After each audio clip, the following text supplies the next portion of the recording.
So the first prize is going to be, which we're going to be announcing now, is going to win the Rodecaster Pro 2, an NTH headset, an NT1, and a duck as well. Why not?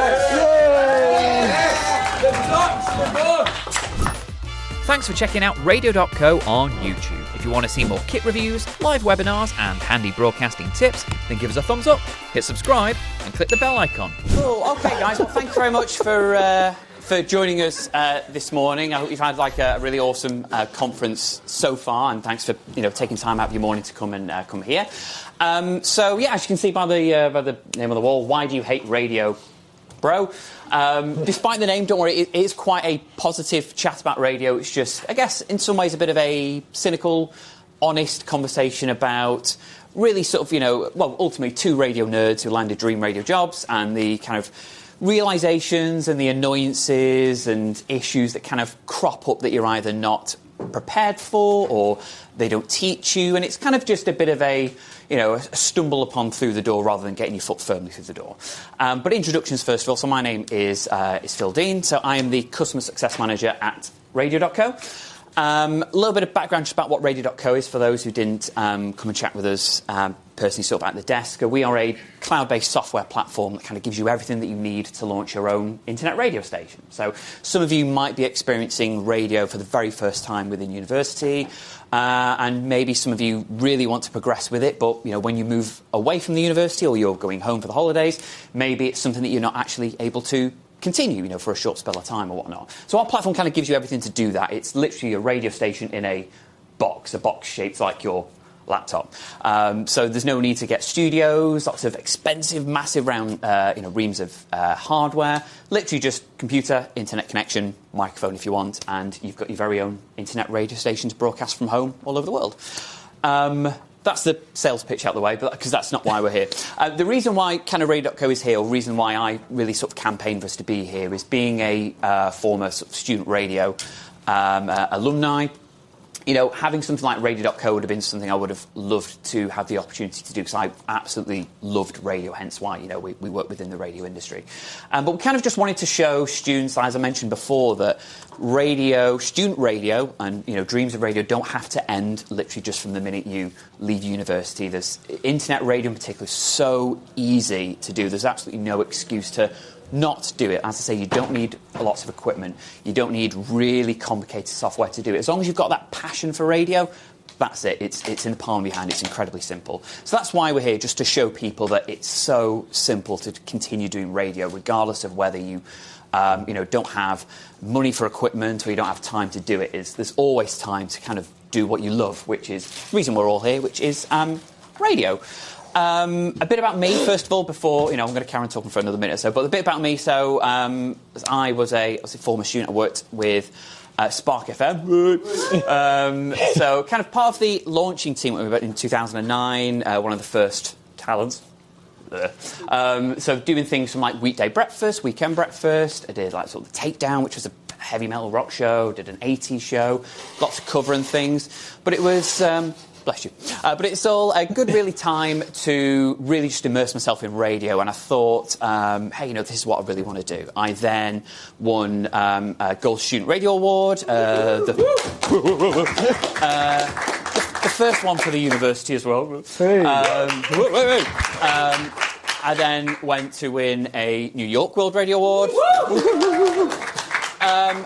But then kind of the arrogance set in, really, and I thought, hey, I've got these accolades on my CV, I'm going to land a job instantly. And I didn't. And I kind of kept that arrogance for years. It took me till 2016, so 5 years after graduating, to actually land my first job.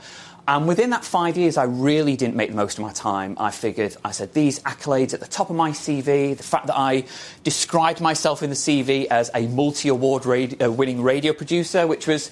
true, 2 awards is still more than one. But still, and I thought, hey, having that, people are going to see that and they're going to drag me, they're going to be begging me for jobs. And it wasn't. And within that time, I got so lazy with it, and I really kind of loved radio but didn't do anything about it. And then when I landed this job, I was thrown into the deep end, whether that was because I wasn't prepared for it because I was out of practice, or, it was just a bad place to work. more on that a little bit later. And that's kind of where I've come in there now. I've been working with Radio.co for nearly 4 years as a salesman first, but really just an ambassador for radio. I speak with hundreds and hundreds of people every week throughout the year, just consulting and guiding people to launch radio. Of course, it's great using our software, but even if you don't use our software, it's fine. We've got years of experience and knowledge about how to best strategise and launch a radio station. So it has kind of fortunately come full circle back into radio. But, it was a bit of a ride getting there. And, that's what we'll be forming some of the negatives of this presentation. But, pass you over to my colleague Pete, who has kind of a slightly different perspective of the industry. Yeah, so I didn't go to university. And I didn't land myself in all that debt. Woo!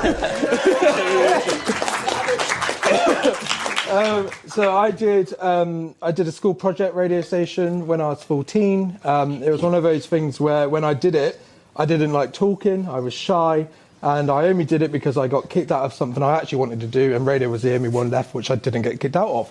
So that's why I did radio. Really enjoyed it in the end. That then turned into like a local radio station, which I'm still at now. I'm a director of now, in fact. I then went to college when I left school, studied IT, so nothing to do with radio, but I thought IT pays well, so we may as well do that. Spoiler alert, it doesn't actually pay that well. So I did college for a few years, got bored of that, and then my first ever job interview was for a company called UKRD. Probably no one in this room will know what that company is, apart from a few radio nerds. Yeah. So UKRD owned a bunch of commercial radio stations. 10 years later, Bauer bought that company. So if you know what Bauer is, you would have known most of the stations I worked at. There we go. So I worked at UKRD. I went in at like a support level, a help desk level, which is basically like the dog's body of support, lowest paid role, you do every job. But I thought, working in radio would be cool, right? You get to work in radio. Spoiler alert, when you work in radio on a background role, you don't actually work in radio, you just work in technology. Just happen to be at a radio company, which is something we'll talk about later. It's kind of that whole, the vision isn't always what the reality is. So did that for 8 years, did various roles at that company, ended being an engineer for a few of the stations for where I live. And that was great fun. You get to do these outside broadcasts and you get to really, you are responsible for 1 million listeners are responsible for you. That's cool, and 20% of the time, it's the best job ever because you're literally, you're so powerful in a way of all these listeners are reliant on you. The other side of that is, as an engineer, you're also on call 24/7. You're getting woken up at 5 a.m. by a breakfast presenter who can't print, and it's I can't print, and I'm like, I'm tired. It's like, go away. And you don't know, you don't get told about that when you start in these jobs. You don't get told you're going to get woken up at 5 a.m. by an angry breakfast presenter. But, there are still that level of, you are still having a dream job. That was my dream job. I wouldn't have left there. And I wouldn't have left there without Bauer. So it was one of those things where it's like, you're living the dream, but also you have to realign what your dream actually is. So if your dream is to work in radio, that's cool, but just realise that actually 70% of the time, the dream isn't what you think it will be when you first get into radio. So, but either way, it was still an amazing job. I then came to Radio.co, which, spoiler alert, and this is a tip for anyone in the room. A lot of spoilers in this case. Spoiler alert, yeah. This is a tip for anyone who does interviews. Actually realise what an interview is. So my interview at Radio.co is I didn't know it was an interview. I just thought it was an informal chat. That is an interview, apparently. So the guy, the COO says, do you want to chat? I'm like, yeah, okay, let's chat. Had a chat. I was sat at the station I run with Seb. In fact, he was actually next door. You don't know that. No, I didn't know. No, he was actually in the next room. I could have really ruined that for you. Yeah, you could have ruined my career again. So, yeah, and I literally just had this chat with this guy. It went on for 2 hours. It's meant to be a 20-minute chat. And it's only at the end of it, I went, oh, God, that was an interview. And I started the interview going, wait a minute, I'm just finishing something. Either way, that was 2 years ago. That was during COVID time.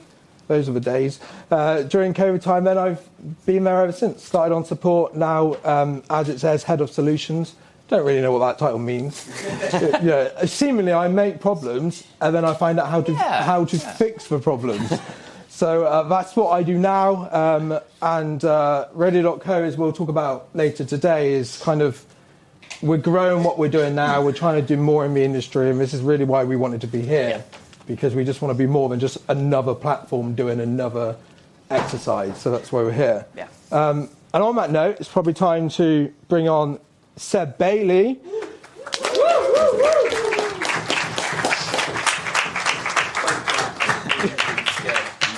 Or hungover. And hungover, yes. So, Seb, what are you? Who are you and what do you do? Who am I and what do I do? It's like, this is your life. I'm not allowed to swear in this, am I, because we're recording? No. Oh. I waffle along and somehow pay the bills doing it. Is the general gist of being a freelance presenter.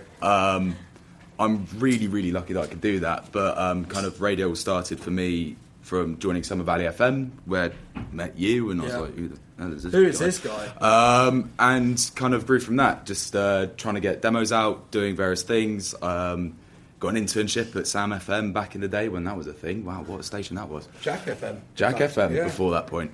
And worked there for free for 3.5 years. Working a bar job along the side of things to kind of, pay for life. And then from that point, weirdly, you got made redundant by Bauer. Yeah. When Bauer bought Celador, Celador went, oh crap, Seb hasn't got an actual contract. And I got a job out of the acquisition. And from that point, I ended up working in an area of radio which is called S&P, which means sponsorships and promotions.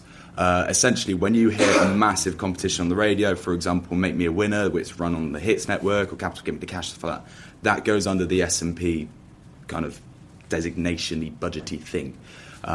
All the big competitions, all the sponsorships are run by normally a team of about 5 people behind each station or each network. And we come up with the stupid ideas you sometimes hear, or we talk to producers who come up with the stupid ideas, and then we claim we made them. And it's a massive sales driver. It really, really does pay, well, my wages when I get lucky enough to invoice, or when an invoice actually gets paid. And it's a really good way of learning creative radio, because, as these guys have both said, you're like, oh my God, this sounds amazing on air, but there's always restrictions. And especially in S&P, it'll be a client going, oh no, we don't like the fact you put a full stop there. It's like, they can't hear the bloody full stop, Larry, shut up. And there's things like that, and it kind of manages, poor Larry, it manages certain things. So from that, I just use connections within that. Like we're all doing here this week is just networking with people. I would just randomly message producers and do that, get demos out there. And then when COVID came along, I was furloughed from that job. And somehow Summer Valley FM wanted me every day. I know. Yeah, why? Best we could get at the time. Yeah, pretty much. Still there. And from that, I was really lucky to build on the skill as a presenter, put a demo together. Someone at Radio 1 heard the demo when I submitted for the Christmas search. And from there, I kind of just went into full-time presenting-ish. It's worth saying as well, after COVID and so on, we'll get to this, but after COVID, something made you go, I'm going to quit my stable job and my stable income to go down the freelance route. I just want to stress, I didn't know there was a cost of living crisis coming, and I probably would, if I had that option this time, might make a different decision. But yeah, you're right. And I also remember someone that I know quite well, him, going at one point, hey Seb, are you sure that's a good idea before you have a contract somewhere? And I was like, it'll be fine. It's always fine. It's difficult, but it's real fun, and I wouldn't be able to do the opportunities without being able to say yes to them, which I couldn't do in the full-time job, where I ran out of my holiday within the first month of the year last year, and then was commuting between Bristol and Manchester and London regularly, overnights in different cities, doing late cover on the Hits Radio Network, to then being in a sales meeting 3 hours later after that show finishes, and them going, Seb, are you hungover? I am hungover today, so that I look like this, basically. I think most people in this room might be hungover. Face for radio. That's good. Oh, thanks, mate. And yeah, then be like, oh, did you go out drinking last night? I was like, no, I was weirdly promoting the competition that we're talking about right now, 4 hours ago. and it got too much. So I gave into the nice, stable career with people that, when they wanted to be, were really lovely, and when they didn't want to be, would. Well, leave that one. Yeah. Well, that's kind of like, why we wanted to get Seb involved is, we're not, with Seb sort of actively working and networking and looking for people to sort of, take him on. We're not going to say, so Seb, what do you hate about where you work? Tell us all the reasons why you hate radio, Seb. But There's a number. But the very reason is, we're kind of just getting a bit of a balance, really. So, we're talking about the positives, which we're kind of move on now. Obviously, Seb's actively working in the radio. Pete does in a similar role, sort of backstage roles I have, worked. So we've kind of got different perspectives of kind of what worked for us, what didn't work for us. We've kind of been chatting to a few of you in person, and also part of, entering this competition was to answer a couple of questions. One of them being, why do you love radio? And we wanted to use some of the best answers for this. I mean, they were all great. It's great to get lots of people's different perspectives. And it's really affirming in this industry where, we're going to be talking about some negatives about it. We all come from different backgrounds and different routes that we want to take into radio, but we can all appreciate the same thing. So, things like radio has been very special to me. It's always provided me with a form of company, even in my loneliest moments. And, Scott Mills said it best when he sort of retired from BBC Radio 1 about, if you're ever feeling lonely, just turn on the radio. And there's no other medium like radio that is so personal and so intimate. You don't get someone reading the news and saying, our headlines today. Are you all right? Have you had a nice day? Great, cracking. Well, I'll get onto this. Your favourite TV shows, they don't take a break and ask how you are. Radio, as we know, it's what we're taught. One of the first things we're taught is that radio is a personal experience. And that's what radio is. It isn't simply someone playing music or someone having a chat. It's a connection. Radio is connecting with someone on just a deeper level, and doesn't matter if they're playing a piece of music you think is absolute tosh. The fact that you're just listening to a personality, and if someone can be passionate and enthusiastic about it, we're invested in it. So the fact that it is just a companion, whether it's coming out of a smart speaker, earphones or whatnot, it's always there.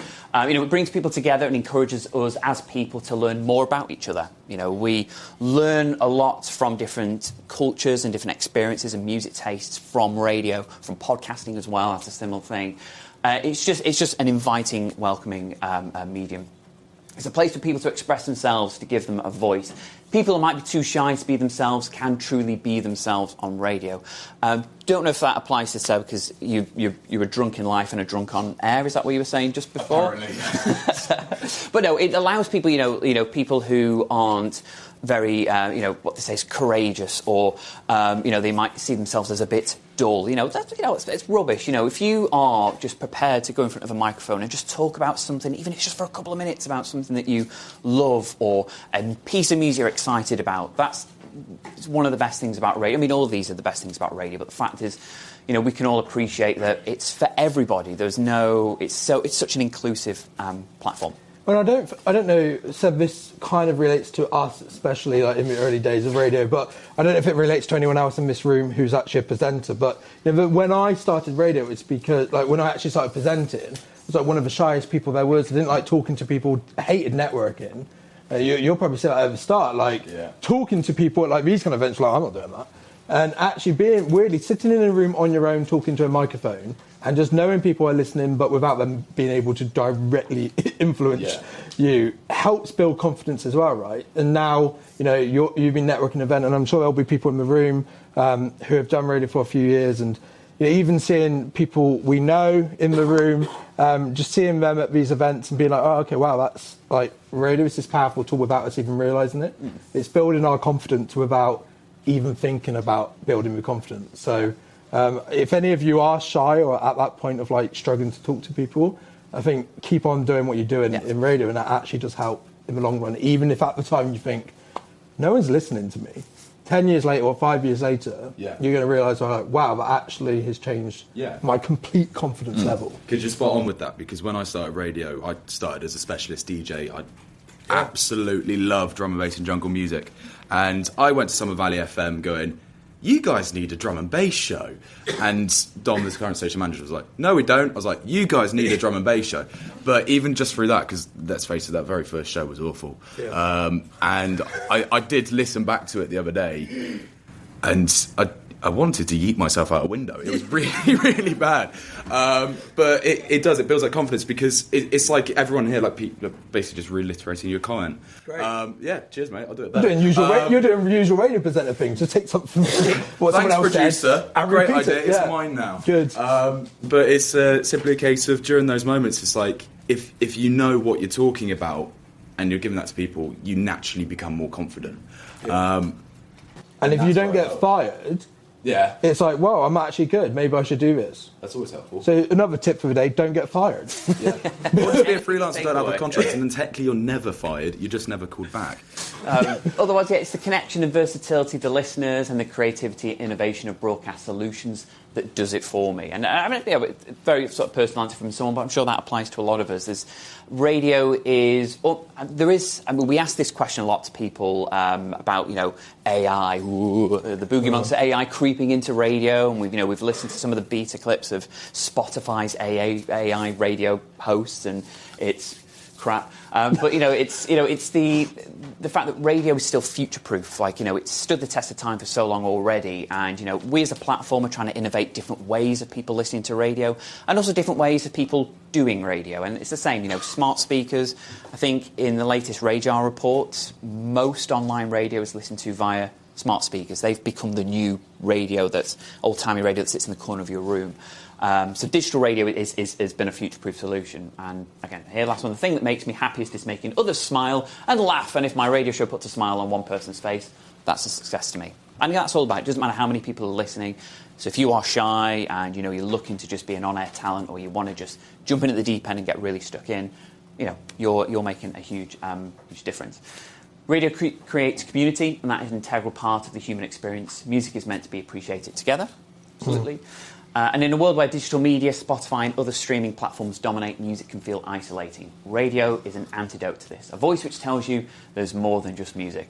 And that's perfect. I said, radio is that connection. You can spend hours and hours streaming music on Spotify, but what are you getting out of it apart from, a few jams and stuff? It's something more personal as radio. So, we can all agree we all pretty love radio. Radio's all positive and oh, Ali.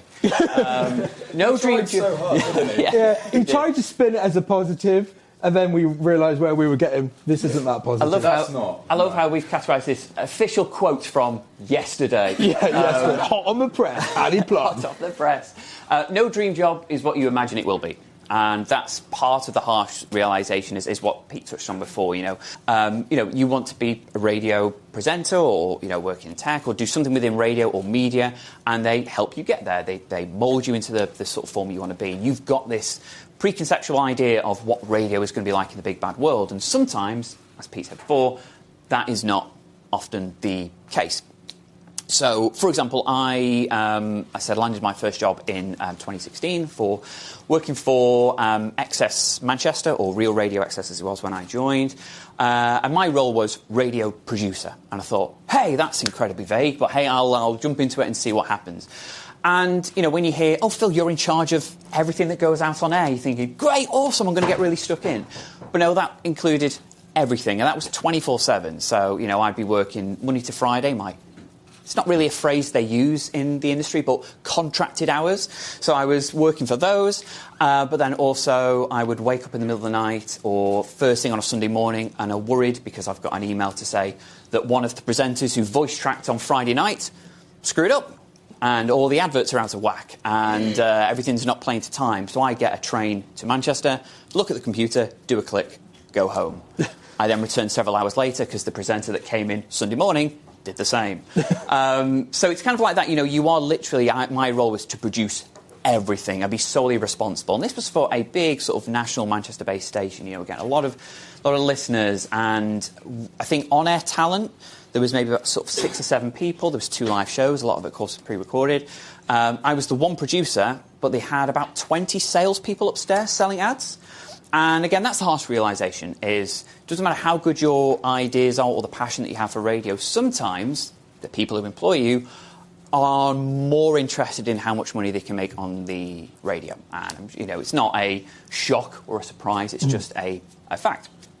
So sometimes, you can have this endless amount of motivation and inspiration to go out and, be the biggest, best, sort of radio producer on earth, but there is a lot that kind of just falls by the wayside and you are ignored or overworked. And, I worked there for about 12 months and I had to walk away. It was my favourite station to listen to before I joined.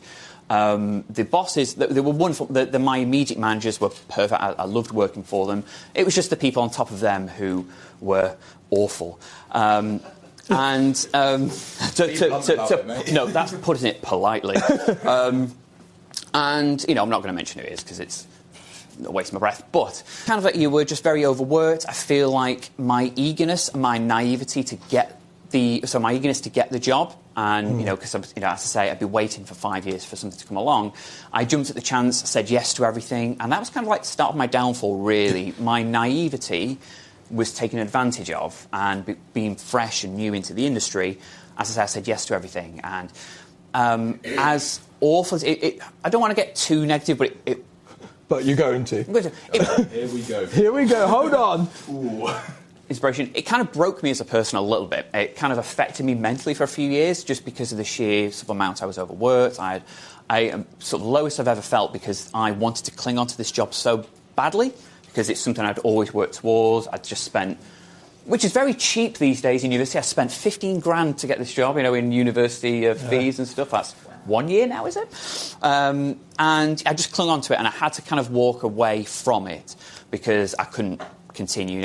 I picked up an amazing amount of experience, but ultimately I learned that what I was taught, what radio and radio producing was, is not how it was reflected in the industry. I'm not saying that's across the board. That's just what it happened for this particular, network radio station. But the things I learnt about that, though, was I knew what I was capable of. I knew where my limits were. And it made me sure of myself that even in, facing sort of really dark times and feeling really sort of verging on depression and things, I thought, if someone needs an advert making, I can make a bloody hot advert, even under all that pressure. And I felt like, that really made me sure of myself that, I am passionate about the radio, even if this particular company is not passionate about me. And again, we're going to go back about the sandwich of positivity afterwards. But, I'm still incredibly passionate about radio because I knew that even despite the terrible times I faced with it, I was, it was something that I was, so desperate to be the best person at. So that's kind of like my horror story. Your horror story, great. Now we're all depressed on that one. Let's depress you some more before we bring you back up again and then give away free stuff. So, Tom.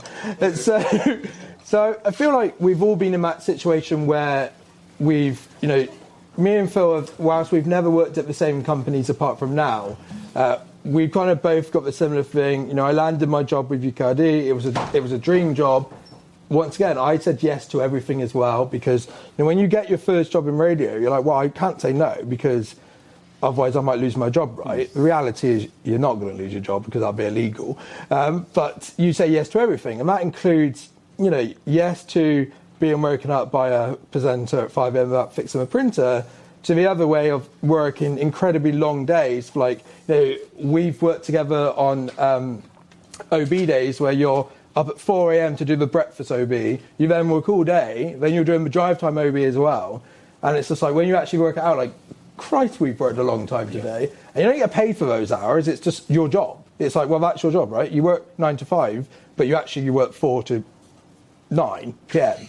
And that otherwise, that's just... Now you said it like that, I really realised you absolutely rinsed me for free labour that day. Oh, yeah, I underpaid you massively, but, that was years ago. That's the industry. No takes, yeah. So, and it's one of those things in radio, and it's not, it is a bad thing, but also, however, you should expect when you go into this, if you get a job in radio, and either if you're at the BBC or if you're at Global or Bauer, at some point you're probably going to be taken the mickey of, have to work long hours, have to work way more than your contract says. I would still do it now. If I went back on my time, I would still do that because ultimately it helped me carry on my career and helped me carry on what I was doing. I just think if I did it now, I'd expect to do it and I'd be better. I mean, Seb, you kind of did the whole, you were in sales and did presenting at the same time. You were doing a million jobs at once. Yeah. So whereas you've not done, your sales job's very different from what me and Phil did. Yeah. Did you have an experience like that where it was like, you work 9 to 5, but... Oh yeah, all the time. Even now, it's really interesting because essentially what we're all going to say here is, for the love of God, do not burn yourselves out. Because whilst it's good to say yes to every shift, and it's fun to do every possible shift you can do, and especially when you're learning, and not to say that I'm not learning and we're not all learning at the same time, every now and then saying no to things will create value in yourself. It will give you a break, and it will really, really help you realise where you want to direct yourself. But yeah, if you find yourself feeling really fatigued, then it's your body just going, is it worth taking on this extra role? Is it worth only having 1 day off in 2 weeks? And the answer is, as someone who only has 1 day off in 2 weeks, the next couple of weeks, no, it's not. You need your time. And it's like Rob said in his keynote earlier, find time for yourself, because otherwise what the hell are you going to talk about to people who aren't in radio? Sorry, I know you questioned at the end, but how do you decide on, like, what's your process of, like, is this something I should say yes to? If it's not, why is it not something I should say? Good question. Why is it something I should say no to? Yeah, it's an interesting one of, like, opportunity, expectation, and lots of times money. So how did you say no to a week of work this week, to be here for free, to pay for a hotel? Yeah. How did you say no to that, to come here for free? Because it helps people. And selfishly, just being at these events, even as someone in the industry who's somehow finding a career in it, I don't mean that in a really bad way, by the way, I just don't really get how I've been able to do it, is essentially the opportunities to meet people here and kind of like be like, you talk to them talk to them. Oh, I'm going to go talk to you because I directed you to the other people I don't want to talk to right now. Yeah. It's the ability to just meet, network. It's a really, really weird word, that, because I am very scared of talking to strangers. You hate networking, but yeah, that's all you've been doing this week. Oh, mate, I've been networking hard. And it's... And yeah, it's just, so when it comes to choosing what you're going to do, if you're in a position where you're used fairly regularly by a company, it gives you more options to say no as a freelancer if you have a new opportunity. This was a new opportunity to me. I really wanted to give it a go. So it's like when I was approached to do a week of cover this week, and this had already been tabled that I was going to do it, I really sat down. I spoke to my colleagues about this, my producers at Hits, and I was like, what would you do? And they're like, well, you're making our life difficult by saying no, because we know you're going to do that. But then they said, at the end of the day, the opportunity to be here far outweighs being on your own in the studio for a week, which, I mean, admittedly, is awesome, and we all want to do that. Yeah. Purely because then you get experience in other ways, just by meeting people, and it's that big weight of how much comes off of the bill. It's stuff like that. It's finding the right balance. Like, if I, having said yes to everything, as someone who, again, so desperate to excel, I learned so many great things, albeit in a very rushed, very highly demanding way. But there's some amazing opportunities that I did. Getting to interview so many people backstage at gigs. Things like, I mean, I don't care for them as musicians, but, like the Blossoms, for example, they came in, and this was before their first single was launched, and it was like, Phil, you've recorded a band, haven't you, before? I'm like, nope. But, well, but I'll do it now. They'll be here in 10 minutes, and it's something like that, just learning how to just sound and mic up a whole band and mix it all live and broadcast it as live. You just got to do it. And, so I learned some incredibly amazing things. And as I said, the thing that I appreciated the most out of that awful time working on that station was that, I mean, it wasn't all bad, but because I learned some amazing things, but I knew what I was capable of, and it's all about it's like self-love in a way, that you've got to make sure that you are taking care of yourself, taking up as many opportunities as possible, but yeah, not burning yourself out, because I almost got to a point where I would never work in radio again. I walked away, I think, at the very last moment possible that I could. If I'd stayed any longer just for the sake of it, yeah. I mean, they asked me to start working 6 days a week, again, 8 hours on those days, and that was at the point I was like, no, I can't. If I had done, then I wouldn't be working, for a company. I wouldn't be so passionate, enthusiastic about radio. Just a quick, we'll do questions in a moment, but just a quick question for me before we actually move on to some nice thoughts. Oh, yes. Who in this room paid for yourselves to come here? And Out of everyone who paid for themselves, do you think there was value from coming? Yes, absolutely. Great. And that's why we're here. And this is literally what the biggest tip, I guess, for the session is just go to these events. So you might have to pay your own money, but in the long run, there's a bunch of industry people here. There's a bunch of BBC people, very senior BBC people, global and Bauer people. And hopefully one day you can it's easier to DM these people on Twitter now and be like, oh, remember me? I was the guy was on the floor drinking. Can I have a job? Yeah. So that was sort of the biggest tip, I guess, because we didn't go to uni, we didn't get any of these chances. And this is the one thing I regret of not going to uni. It's we never got chances to go to events. The opportunity to meet people, right? It's huge. It's huge. Should we move on to positive things? Because I feel we're really low. Yeah. So, like I said, the idea was, I say, why do you hate radio, bro? It's not all about negatives. It's just all about little cynical little jabs that we've had about the industry from sour experiences like mine, which do not apply across the board. They just applied, unfortunately, at the dream station and the dream job that I'd always wanted. But even that, I still, many years after that role, I do still love and absolutely appreciate radio, and that's what we spend each day doing on Radio.co is coaching people. It doesn't matter how mad your idea is. If you've, I've helped someone launch a station who up until that point had no idea what an MP3 was, and she was just like, I just want to do a station for my community. This was sort of during COVID, and I would have an hour conversation with her, video call to show her exactly how our platform works, but also just how to communicate effectively with her audience. She had 3 people listening, which were just people in a small little hamlet somewhere in the Midlands, and she just wanted to make sure everyone was okay. And that's, and she just knew radio is something I know people appreciate, and they came to us to help to do it. And particularly during COVID, our client base sort of changed dramatically. It was a lot of people like her who had absolutely no clue on anything to do with radio or the internet.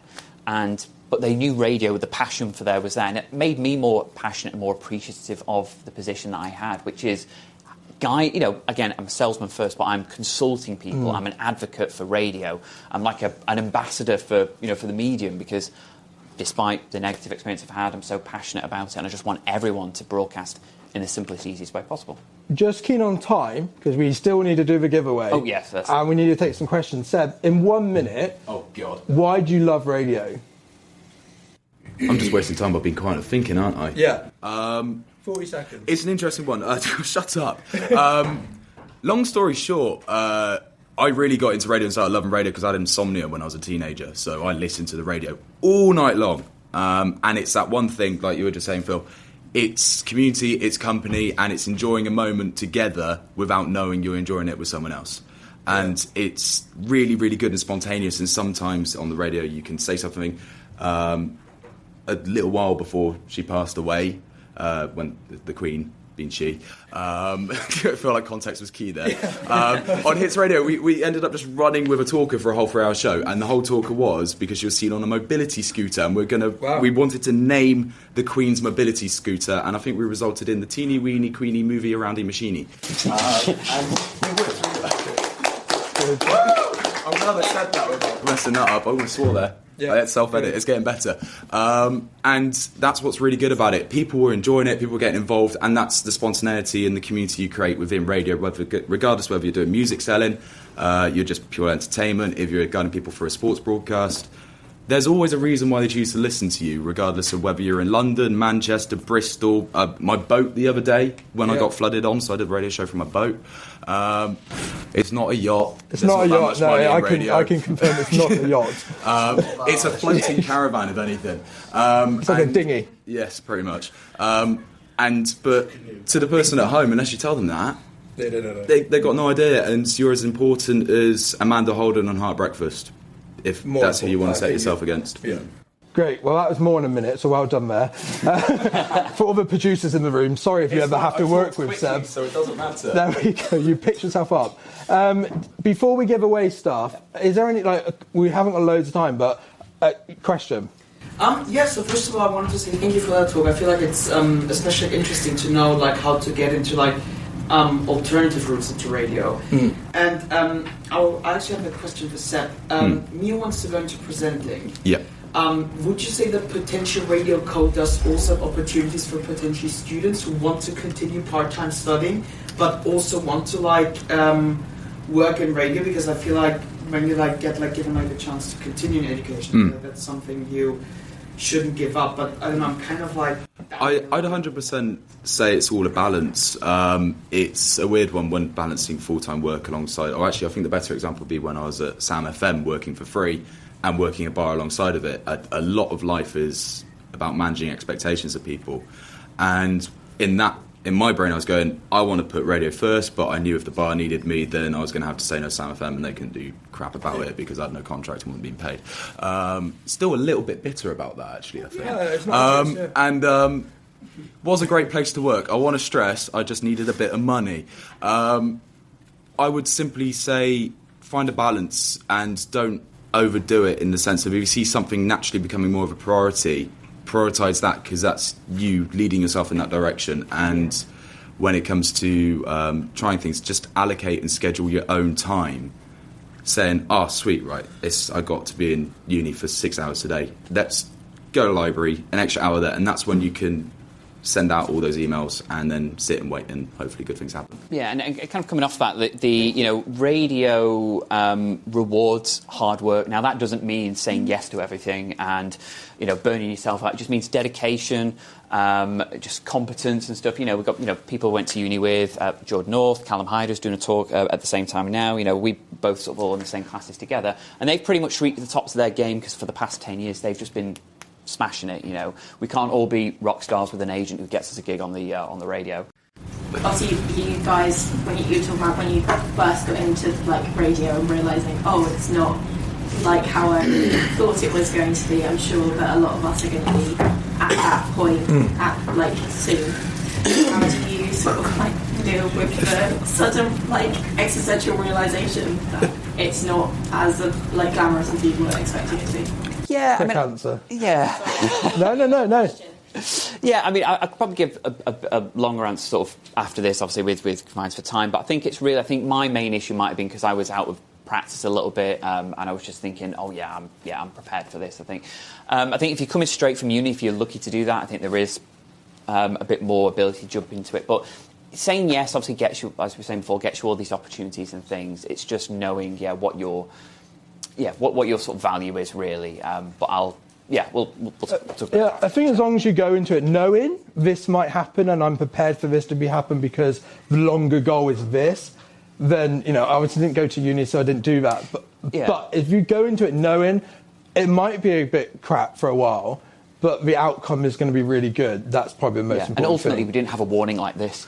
Exactly. So we didn't have people sort of... one more green top. Where do you think the radio industry is heading? Because we were talking about this the other day. I was Knew this was going to happen. It's internet. Yeah. It is internet and podcasting and everything. But where do you think kind of... That was a great question to ask at the end of the session. I think very brief, because we do need to wrap up. Very brief. I think I saw a very drunk video from Toby yesterday about radio isn't dead and we're the future. That was a great. It was a great radio isn't dead. Internet might be a future, DAB, whatever it is. Radio isn't dead. Radio will continue in its form now. The only way it's going to head in, there will be less jobs and less things, right? So you have to make yourself stand out. I completely disagree with that. What? More jobs? Yeah, 100%. I don't think it will be. Because radio's going to eventually, in my brain, become an on-demand format like we have TV now. But this is what proves radio's not dead, right? Because we all have our opinion on it. Who was I talking to about this yesterday? Rowan, remember? Who did we interview? Sam and Danny, people, didn't we? Sam, Danny. Danny said it really, really well. Because I asked him, I was like, everything's changing. Where do you see it happening for you? Because they're cover jocks on Radio 1, as we all know. And I was like, with podcasting and everything, is that going to create more roles for us? Because at the end of the day, sometimes you don't want to necessarily hear a specific subject on a podcast. You just want to listen to a show. So less traditional roles, more new roles. And on-demand features are really good. And you could have an on-demand radio show, providing the companies build that format for it. And that's where I reckon more jobs will be built up into, because everything needs a team. So just be more versatile. Yeah. Very good. We are going to be giving away a lot of kit, including the Rodecaster Pro. Okay, so we're doing a randomly generated. So the first prize is going to be, which we're going to be announcing now, is going to win the Rodecaster Pro 2, an NTH headset, an NT1, and a duck as well. Why not? So, and it's worth saying, if these people aren't in here, they're not winning. Nathan Randall, come on down. Come on down.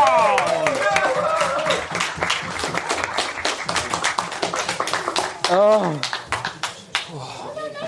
Nathan, stay for the end so we get photos. Yeah. Go on. So you hang by here, and then that's it. We'll distribute, and well done. Next prize is 2 sets, a headset, and a USB microphone. Here we go. Keep drumming away. Keep going. Poppy Smith.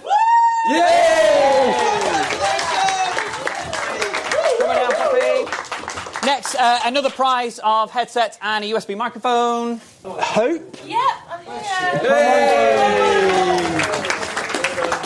Is that all? We got one more. One more, and then last prize. Last one, the big one. Last prize is your that's the smallest USB microphone on its own. So the last person is Tom Shoulder.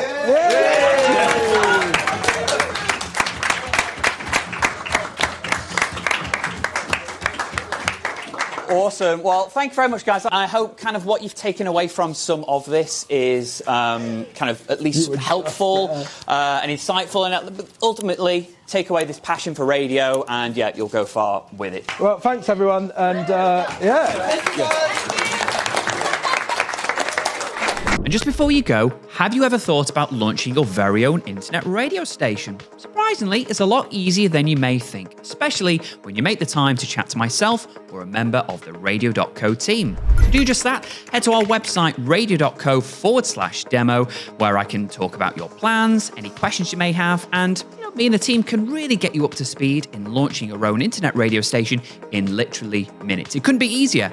Why not check out some of our webinars, tutorials, help guides situated around me? Or why not visit our website, radio.co, or even drop me an email, studio@radio.co. Until next time, take care and happy broadcasting.